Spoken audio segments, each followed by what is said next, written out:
The 103 is a harder target than the 102, but it is possible to do that for instant base repair. Hey everyone, Derpy here, welcome back to another Battle Pirates video.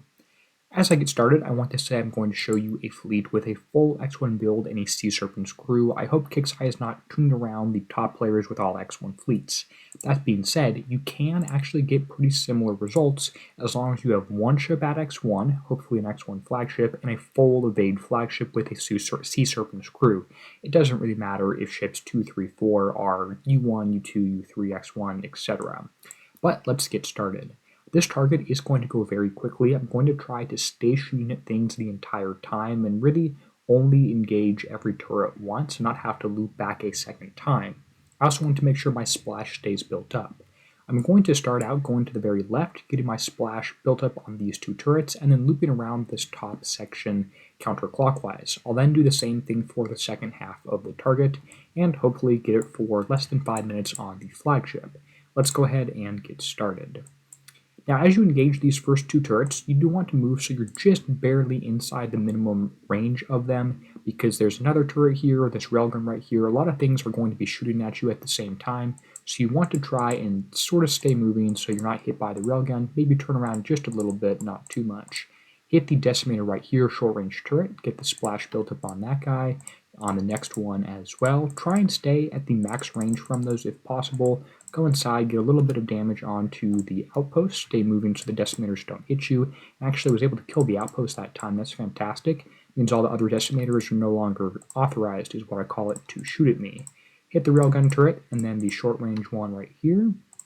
Okay, another railgun shooting at me, so let's stay moving. Notice flagship has taken a little bit of damage. Hopefully nothing else has, or if they have, it's been pretty low. Go right between these two fire lines right here. Sometimes they go in and out. Once I'm here, I actually like to loop up to the top right and hit the decimator and the two Wendigo turrets right here.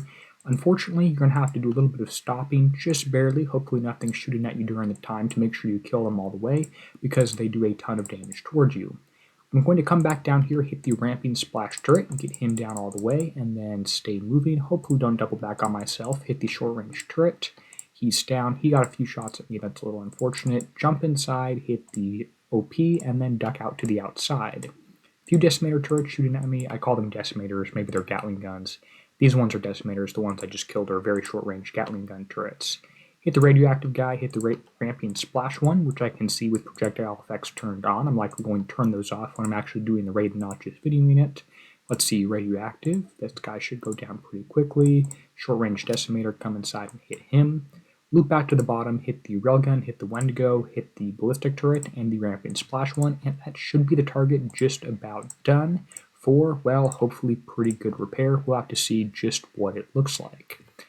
That was honestly a pretty good run. Let's go and take a look at the battle report, the damage, and the build. After we do that, we'll have to recall the ship or fleet back to the base to look at the damage on the flag. Because of King Killer and this target, we'll have taken more damage. Some have resisted and taken is 15% on ballistic and is 10% on radioactive. I think more ballistic generally means you drove better, and this is 12 minutes of repair. I've seen it as low as 9 minutes. I think this was my 4th attempt at the 103. Build is right here and is also in the build stock in the YouTube description. It's a full X1 build. There is one build for the flag that has a very, very slightly higher evade, but it doesn't match the turn speed and combat speed exactly. I believe TSM has that one. I haven't gone for it personally, but if you get great results, I can't really argue with that. Okay, so we had 12 minutes of damage. If we remove the flag, we're hoping that this is about 7 minutes. If it's 5 minutes and 22 seconds, that will be okay. Okay, looks like that's going to be a little bit higher than I would like. Maybe just under 6 minutes. You can hit this target like 10 times in a row and get 10 different results each time, and this is 5 minutes and 54 seconds. That's what I'll put in the YouTube title right there. You don't always get instant, but honestly, I'm fine after every target recalling, fixing for a minute, walking up, getting something, coming back. That's likely how I'm going to do this raid, is driving the 103s like I just showed you, and autoing the 102s. I hope this video was helpful. If it does, go ahead and let me know with a comment in the YouTube comments down below. And if you have any questions, let me know that too. I want to give a huge thank you to the channel members whose names appear on the end screen now. They're helping make these videos like this one published just after the first hour of the raid possible. With that said, and until next time, this is Derpy signing out, helping you be a better pirate.